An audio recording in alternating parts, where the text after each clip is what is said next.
মন্তব্য লৈছিলোঁ তেওঁলোকে বহু ন তথ্য ন অভিযোগ উত্থাপন কৰিছে। এই মুহূৰ্তত পৰিৱেশটো দেখুৱাব খুজিছোঁ। এক দুখ লগা পৰিৱেশে বিৰাজ কৰিছে দেৱলীনাৰ ঘৰখনত।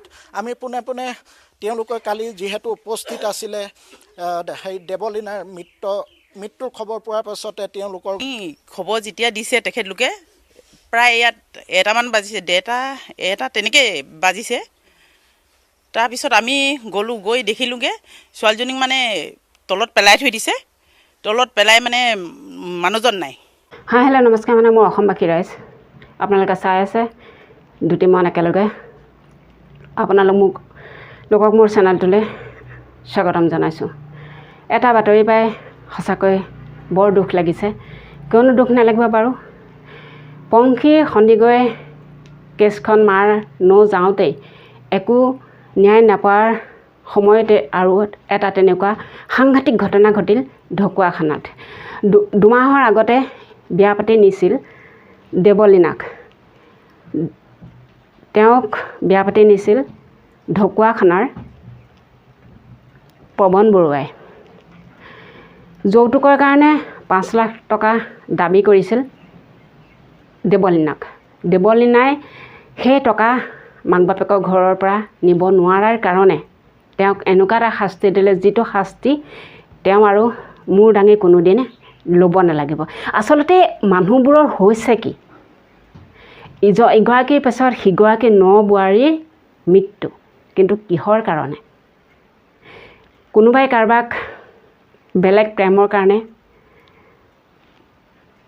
মৃত্যু মুখত পেলাই দিছে, আৰু কোনোবাই অজস্ৰ সম্পত্তিৰ লোভত হয়তো বিয়া পাতি নিছিল দেৱলীনাক, আৰু সেই টকা পইচা দিব নোৱাৰাৰ কাৰণে দেৱলীনাক মাৰি তলত পেলাই থৈছিল। তেওঁলোকৰ ঘৰত যেতিয়া খবৰ দিছিল, ঘৰৰ মানুহ যেতিয়া গৈছিল, তেতিয়া তেওঁলোকে দেৱলীনাক মাটিত পৰি থকা দেখিছিল, আৰু তাত 6-7জনমান মানুহে পাইছিল। বিশেষ মানুহ পোৱা নাছিল, আৰু সেই সময়ত পৱন বৰুৱা নাছিল তেওঁৰ ঘৰত। যদি তেওঁ নিজেই মৃত্যু হৈছিল দেৱলীনা, তেনেহ'লে পৱন বৰুৱা কিয় সেইটো সময়ত তেওঁৰ মানুহগৰাকীৰ কাষত নাথাকিলে? এই দেৱলীনাৰ মৃত্যু ৰহস্যজনক নহয়নে বাৰু? আপোনালোকে ভাবকচোন, আমাৰ মানুহবিলাকৰ হৈছে কি? কিহৰ কাৰণে এগৰাকী 9 বোৱাৰীক এনেকুৱাখিনি শাস্তি দিব লাগে? ছোৱালী বিয়া পাতিছ, ঠিক আছে, নিজে খুৱাব পিন্ধাব নোৱাৰ, ৰাস্তাত ভিক্ষা মাগ, মন্দিৰত ৰঙা কাপোৰ পিন্ধি পাৰিলৈ বহি থাক। যিসকল মানুহে মন্দিৰত ৰাস্তা ঘাটত বহি ইনকাম কৰিব নোৱাৰা জহত খুজি মাগি খাইছে। তোৰ যদি এগৰাকী ছোৱালী বিয়া পাতি নি খুৱাবলৈ সাধ্য নায়েই, তেনেহ'লে তই ভিক্ষা মাগ। আন 10জনে ভিক্ষা মাগি খাব পাৰিছে, তইও ভিক্ষা মাগি খাব পাৰিবা। লোকৰ এগৰাকী ছোৱালী নি সেইখিনি শাস্তি দিব কেতিয়াও নালাগে। মানুহে টকা পইচাৰ আশাত ছোৱালী বিয়া পাতিব নালাগে, যৌতুকৰ আশাত ছোৱালী বিয়া পাতিব নালাগে। কাৰণ প্ৰতিজন আয়েক বোপাই বাপেক মাকে সন্তান খুব কষ্টৰে তোলে। তেওঁকো পৱন বৰুৱা মাক বাপেকেও তেওঁকো বহুত কষ্টৰে তুলিছিল, আৰু দেৱলীনা মাক বাপেকেও দেৱলীনাক বহুত কষ্টকৈ তুলিছিল। গতিকে চাওকচোন, চবৰে সমান কষ্ট হয়। প্ৰতিগৰাকী মাকে 9 মাহ 10 দিন গৰ্ভত লৈ সন্তান জন্ম দিয়ে, কিমান কষ্টত ডাঙৰ কৰে এটা সন্তান। তেনেহ'লে তেনেকুৱা এগৰাকী ছোৱালীক বুকুৰ মাজৰ পৰা লৈ যায় চিৰ জীৱনৰ কাৰণে বেলেগ এঘৰ মানুহলৈ। সেই মানুহঘৰত নানা ধৰণৰ শাস্তি দি যেতিয়া এজনী ছোৱালীক মৃত্যু মুখলৈ ঠেলি দিয়ে, তেতিয়া সঁচাকৈ বহুত দুখ লাগে। কাৰণ আমি মহিলাৰ কাৰণে যদি নাকান্দো, কোনে কাৰ কাৰণে কান্দিব? আজিকালি ছোৱালী বিয়া দিবলৈও বহুত দিগদাৰ হৈ গৈছে।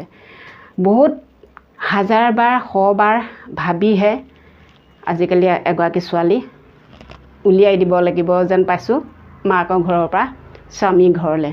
চাওক, সিদিনা সেইটো পংখী সন্দিকৈৰ লগত এনেকুৱা এটা সাংঘাতিক ঘটনা ঘটি গৈছে। আজি কেইদিন হৈছে? এসপ্তাহ হৈছেহে মাথোন, আকৌ সেইটো নতুন খবৰ। তেনেহ'লে আমাৰ মানুহবোৰ ক'লৈ গৈ আছে। এইখিনিতে এটা কথা কওঁ, মই আপোনালোকক কোনোদিন কোৱা নাই যে মোৰ চেনেলটো ছাবস্ক্ৰাইব কৰি দিব, লাইক কৰিব, শ্বেয়াৰ কৰিব, কমেণ্ট কৰিব, আৰু মই নকওঁ।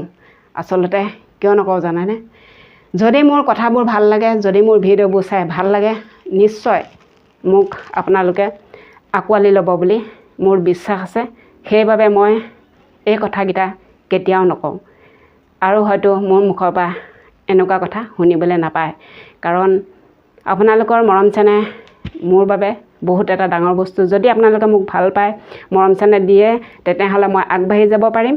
মোৰ দৃঢ় বিশ্বাস আছে, মোৰ কথাৰে, মোৰ সত্যৰ কথাৰে মই আগবাঢ়ি যাব পাৰিম। গতিকে দেৱলীনাৰ সেই ভিডিঅ' ক্লিপটো অকণমান আপোনালোকক দেখা ল'ম বলক, তেনেহ'লে ভিডিঅ'টোৰ মাজলৈ আগবাঢ়ি যাম। কালি আমি খবৰ যেতিয়া দিছে তেখেতলোকে, প্ৰায় ইয়াত 1টামান বাজিছে, 1টা তেনেকৈ বাজিছে। তাৰপিছত আমি গৈ দেখিলোঁগৈ ছোৱালীজনীক মানে তলত পেলাই থৈ দিছে। তলত পেলাই মানে মানুহজন নাই তেতিয়ালৈকে, আমি যোৱালৈকে। তাত প্ৰায় 4-5জন 6গৰাকী তেনেকৈহে মানুহ আছিলে, আৰু মানুহ নাই মানে আমি যোৱালৈকে। সময়টো সিমানেই হৈছিলে, তাৰ মানুহ সিমানেই আছিলে। তাৰপিছত গৈ দেখিলোঁ, পিছত বহুত সময় পাছত, হয়তো আমি 2-3 ঘণ্টাই হ'ল নেকি তাত থকা। তাৰপিছত থানাৰ পৰা গ'ল, মানে থানাৰ পৰা স্বামী গৃহত উপস্থিত নাছিলে পৱন? নাই, আমি সুধিছোঁ পৱন ক'ত গ'ল। তেতিয়া কৈছে যে আছিলে বোলে, সি পিছফালে ক'ৰবাত আছেগৈ মানুহে ঘৰত। আমি কৈছোঁ সেইটো কৰা নাই যদি, তেতিয়াহ'লে স্বামীয়ে কেলৈ পলাব লাগে, পলাব লাগে যদিয়ে দুখ নাই, মানে সেইটো কৈছোঁ। মানে নাই অহা নহয়, আমি বিচাৰিছোঁ, মানে তেতিয়ালৈকে নাই মানুহ। আমি প্ৰায় 3 ঘণ্টামান হ'ল। পিছত যেতিয়াবা থানাৰ পৰা মানুহ গ'ল, থানাৰ পৰা গৈ তেতিয়া আমি ডেড বডিটো ছাৰহঁতে উলিয়াই আনি আমাক চাবলৈ দিলে। আমি সম্পূৰ্ণ কাপোৰ খুলি চাইছোঁ।